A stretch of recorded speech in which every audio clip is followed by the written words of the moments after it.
All right, so something that I'm doing is preparing samples of my artwork to share with the people that are on my trip. And it's caused me to comb through a lot of content today and kind of figure out because, you're not really meant to share absolutely everything you've ever made, which is impossible for me because I've made like literally thousands of things. Um, and that includes all my notebooks, my sketches, not just fully realized paintings. So I've sorted them into these folders, and I wanted to just kind of walk through it as a way to prepare myself, but also share about the twisties a little bit more in a more complete fashion, and kind of just the lineage of myself as an artist and why I make the things that I make and why I see the way that I see to the, as best as I understand why, um, and more on that. So what I start with is information about me as a child. I have tattoos all over my arms today, and I was always getting into markers to adorn myself, and now we can't really call this adornment because I'm just scribbling on myself. But, the color as well. My mother was one of those parents who thankfully let me dress myself, and I always chose clashing patterns. And a couple things that I wanted to highlight about this is that even like the piece I'm doing today on my hand there, that kind of central point with the lines coming out, it's like flowers, right? But it's also like this bloom of a spiral arm galaxy. You can see there's an eye on my hand, and here actually on the arm, those sideways facing V's, that's a Nordic rune. And this on my chin happens to be the alchemical symbol for phosphorus, which represents light and the spirit. So the rune, Kanaz, just going back to the photo so you can see, some may say that it's a stretch to consider that, what this is, but the phosphorus symbol, not so much. So these are just two photos that I was able to find. But more and more, as I look at things from my past, I see these synchronicities and these unmistakable signs of being tapped in and in a state of channeling information out as early as my childhood. So I'm going to get into a little bit more about the twisties, but I was 6 or 7 when I drew this. Awesome patterns. you know, Based on the things I've been talking about lately, spirals just blossoming off of the star, and then the nature of lines and basically a grid-like surface that can represent time and space and how it's flexible. Another thing that I've had as part of my life and my inner vision, but my literal vision since I was a child, is what I call spiral blooms. So if I fix my eyes on a space in front of me, my eyes can be closed or they can be open, I can develop these blooms of spirals that I will see in thin air. It's they're not real, it's my inner sight. And just like, little floaters or specks in people's visions, I kind of grew up not knowing that this was unusual, but connected together as big design. So that's a background. And then as I grew up, I was always making very symmetrical drawings, very, very interested in mandalas. I'm very interested in the notion of portals.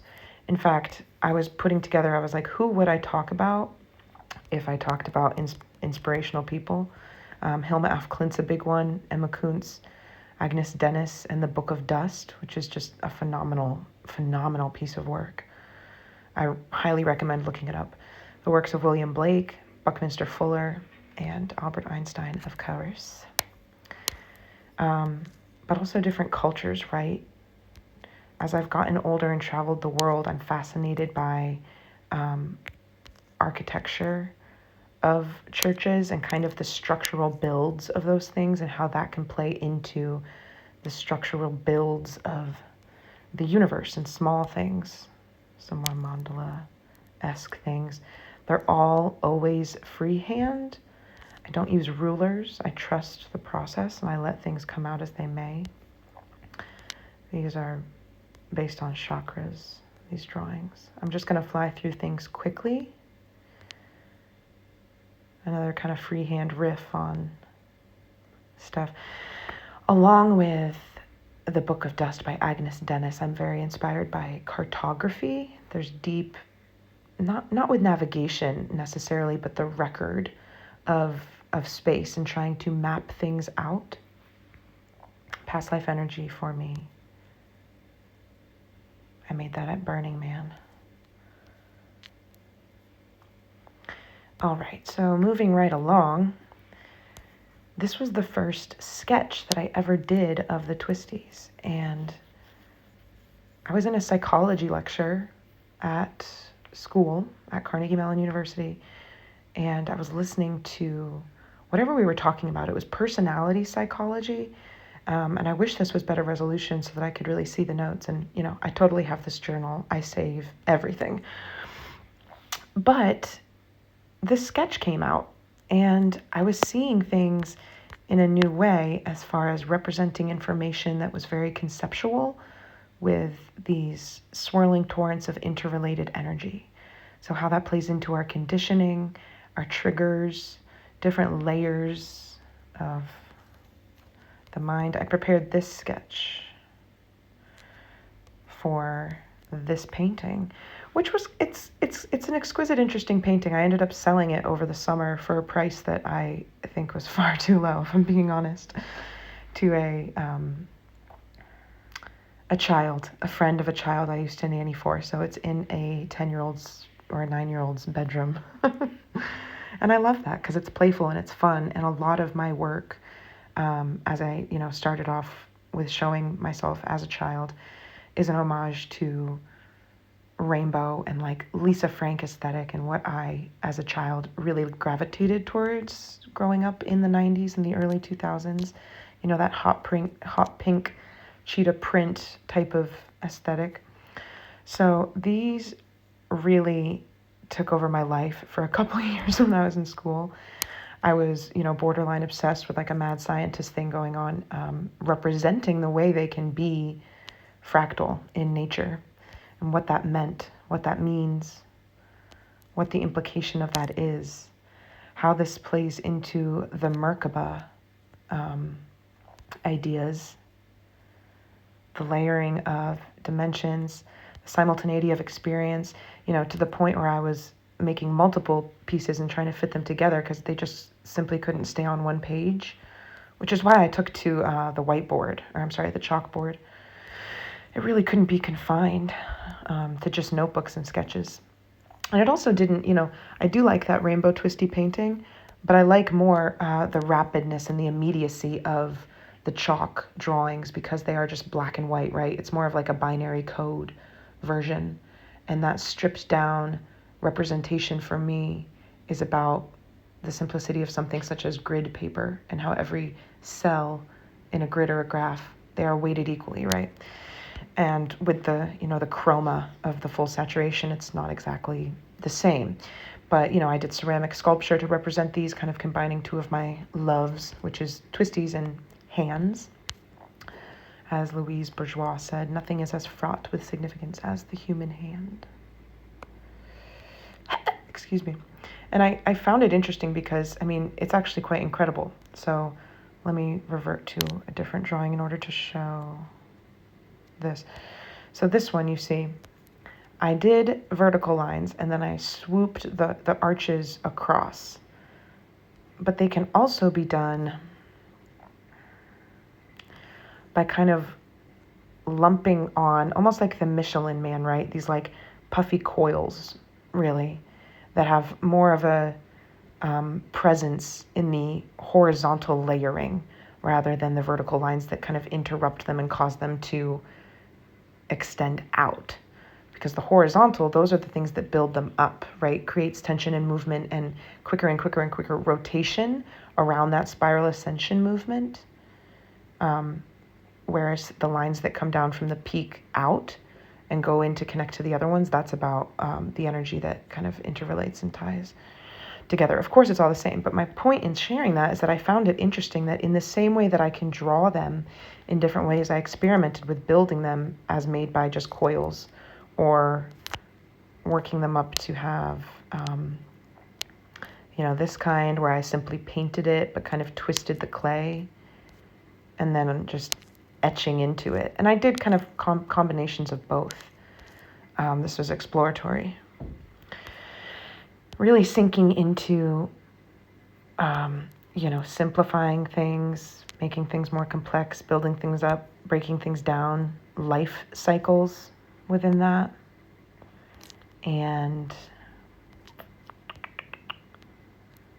where did the umbilicus go? Yeah. Starting to work these into diagrammatic explanations because of what they represented for me. So braiding these twisties, right? The present moment is always passing you by, and your consciousness can twist and braid and weave this matter into your manifested life as you are a conscious creator with the universe and life force energy. So with hands, it's very interesting to me because sometimes I have the absolute, most ease rendering things in perfection. And then other times I can't get to that level and I need to be rough and very, very drawn and messy in order to communicate like the immediacy of that energy, and anywhere in between where it's like a bit of a rougher painting. This one is called C. I really hope that you couldn't hear that background noise of somebody hawking a loogie in a neighboring corridor. Apologies if you could. C in it, B in it. And that could be seeing it, being it, or see in it, be in it, which kind of makes more sense when it's written down, but this also communicates as above, so below type of idea. This piece, of course I've borrowed this central motif, but I see it as like this magical point where they touch and then the drawer magically slides open. It's like the password was accepted and the glitter or the magic was released, right? Creation. And my cousin and I, in fact, have always had this game where we try to touch our fingertips together, but only like one atom from the tip of each of our fingers touching. And there's like, it's almost like an electric shock, even if our fingers aren't electrically charged and there's no shock sensation, it's that kind of magic touch. There's something goofy and silly in why we do it, but it's symbolic for me. In fact, I'm going into my Instagram. Oops. I'm going into my Instagram to show this. Because it's here. Why not? I fancy myself a fun little blogger. I really do love curating an Instagram feed, but it's important that nobody take Instagram too seriously. When did I post this? Am I going to recognize the cover image?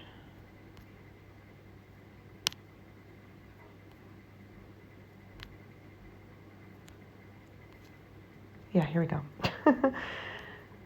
So there's a video of us doing this game. And, kind of similar to the touch. I'm not going to go back to the painting. But then there's us as babies, right? So just going back to the things that we know that we're born with, that come through us throughout childhood.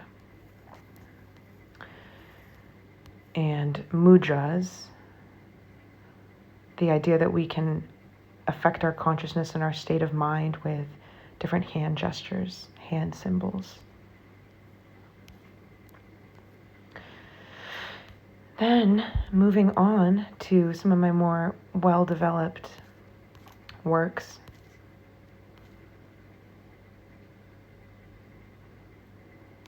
just going to scroll through them, and if I'm moved to speak on them, then I will. This one's called Post-it Prayer Pool. And Post-its are kind of like symbolic in our modern day of office supplies, of like the to-do list, don't forget, reminder.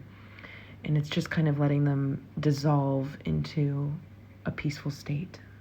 It's a moving meditation. This one's called Angel Ear Number 1, because I also have an Angel Ear Number 2. And it's about receiving messages. You know what it is for me? It's like that meme of like that woman. I don't think it's Julia Roberts, but it looks like her. Maybe it is. And like those math equations are like floating through space and she looks like mad confused. This for me is kind of like that, because that's how I feel a lot of the time, but not in a dumbfounded way, more of like a let me, play along and analyze the contents of my mind and what I'm receiving type of way. This one's called A Safe Space, and it's about, again, there's as above, so below imagery, there's eyes, there's, the chroma, the rainbow, the full spectrum of experience, the full spectrum of life. And it's about being seen and held by something mysterious that we are not aware of. And they say that much of our lives is spent trying to get back to the safety that we experienced in the womb. So this baby, the shape of its body, that's a fully developed baby ready to be born, but still kind of in that fetal position of safety. This is a fairly old piece. It's about having a fractured self, but also, being in a dozen places at once, feeling, walking on these edges of mental health and diagnoses and, the edge of madness and insanity that I think a lot of artists walk the boundary of. Dodecahedronic prism of the self, right? Structures. And I'll admit, I took this specific image from something, and I can't remember. There's another, it's an interpretation of the creation of Adam, but with twisties in the background. This I painted after the election in 2016. These flanking ones are part of a series. I made about 10 of them, I think. I called them Shipipo patterns, Shipipo, which is from Peruvian culture. And the notion with that is that different kinds of stitches in textile weaving have a different meaning. They're symbolic of something. They have a resonance. All of these colors, these combinations for me resonated differently, even though the shape was the same. And I conceived of them in a lucid, kind of liminal meditative dream state in the wee hours of the morning. And I thought to just create a bunch of combinations of them. And the central painting is unrelated. This one is about Cupid and Psyche, who were lovers, and it's actually incomplete in this picture. I did end up finishing the water a little bit more in the sky. But the rainbow torrent of palette bits were the palettes that I used to make these paintings, and they kind of swept through to make it more of an installation. And you can see the twisties on the left and the sculpture twisties on the right there. This one is called Lady Universe, Seeing Us Through the Labyrinth. This one's called A New Place. This is the first painting that I did. It's one of the only paintings I've done since up until recently. Now I'm cooking with gas, that I have some time and space away from my life. But that was just kind of breaking my creative flow. This one was pretty important to me. These are actually, what's funny is that these little screens, those are all drawings that I did in different sketchbooks that I decided to implant into this painting. You'll see the twisties on the bottom, and then kind of like these different, you can have 4 points coming out, or, the richness of a fully realized fractal one. It's my name in cuneiform on top of the angel wing. And then kind of like the forensic nature of gathering information and chronicling things. I've got my thumbprints, actually all of my fingerprints on the far left in the blue and on the far right in the red. We've got Ra sketched there, Egyptian. It's funny, I was talking about twins today, and you kind of see these two twins on either side of this helixical DNA strand. There's a lot of symbolism in this that, just like drawing shapes on myself as a child, not realizing that those shapes mean things. I look back on things like this and I find new symbolism all the time within them. So this was my final piece for Carnegie Mellon. It was a hollow core door that I bought at Home Depot, and I cut it in half and I put it on hinges. And it synthesizes a few of my great loves, again, hands and twisties. And I based the interior image, so you would open it. Pardon me. You would open it. And on the back side of the doors, I used chalkboard spray paint to try to replicate some of the chaos of the way that I did the twisties in fractal. But the inner piece,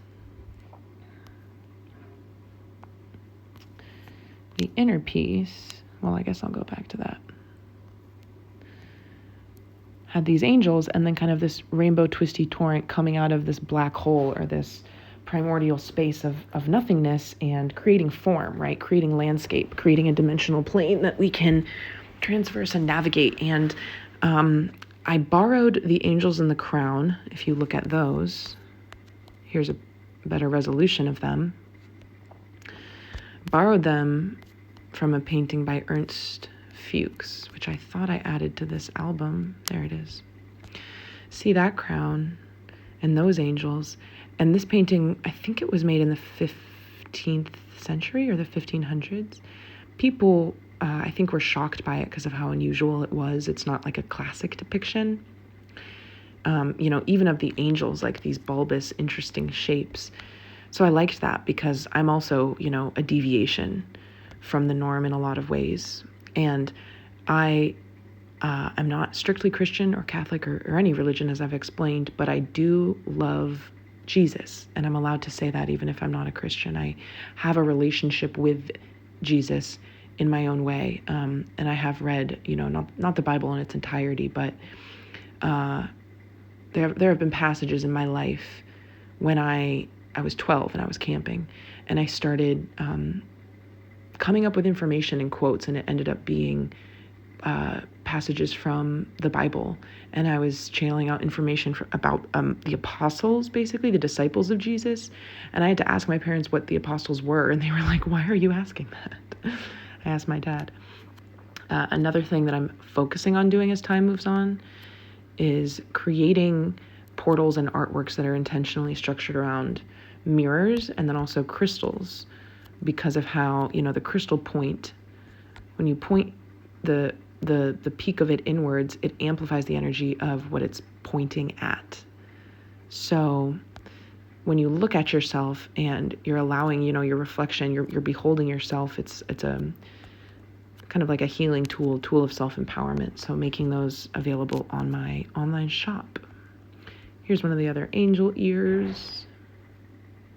This is all the work, I don't know if I already said this, all the work I made when I was at my different residency about 5 years ago. Yeah. Oh, and then of course my portraits. I do portraits, I do commissions. I can paint in a little bit more of an orderly way. This would be one of the first ones. I made this about 10 years ago now. Actually over 10 years ago now.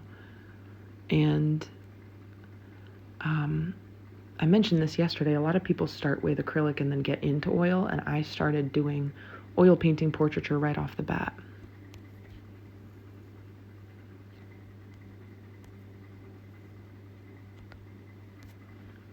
Selfie. I love doing dogs.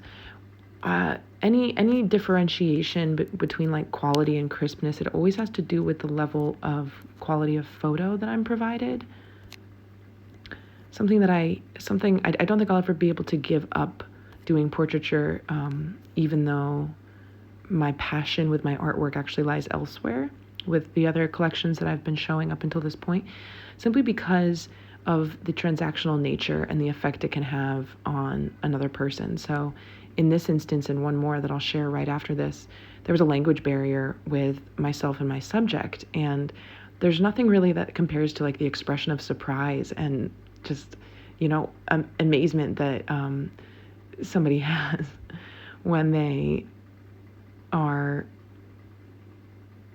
confronted with their own image and likeness, and it's a special process. Even if I do it for somebody who does, speak English, it's still a gift and a service that I'm passionate about providing. Anybody who's ever gotten a portrait from me, this isn't a finished photo of that. Anybody who's ever gotten a commissioned portrait from me, I severely undercharged you, and I'm working on valuing myself. So congrats. You have a timeless piece.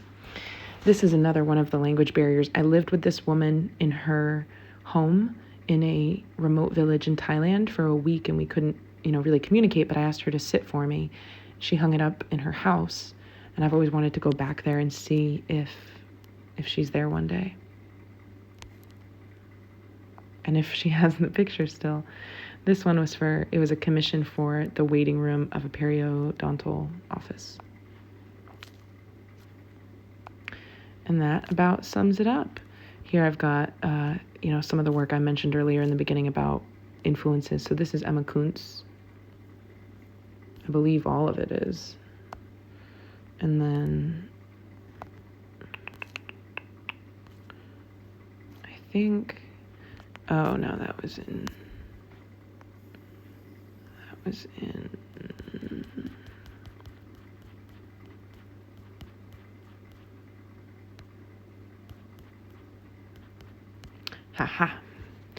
Agnes Dennis and Russell Crotty. Book of Dust. These are some images from that. How cool is that? It's like a big old twisty.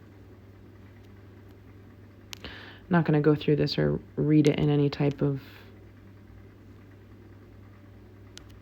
comprehensive way, but it's an awesome piece. Also Alex Gray has been influential. So there you have it.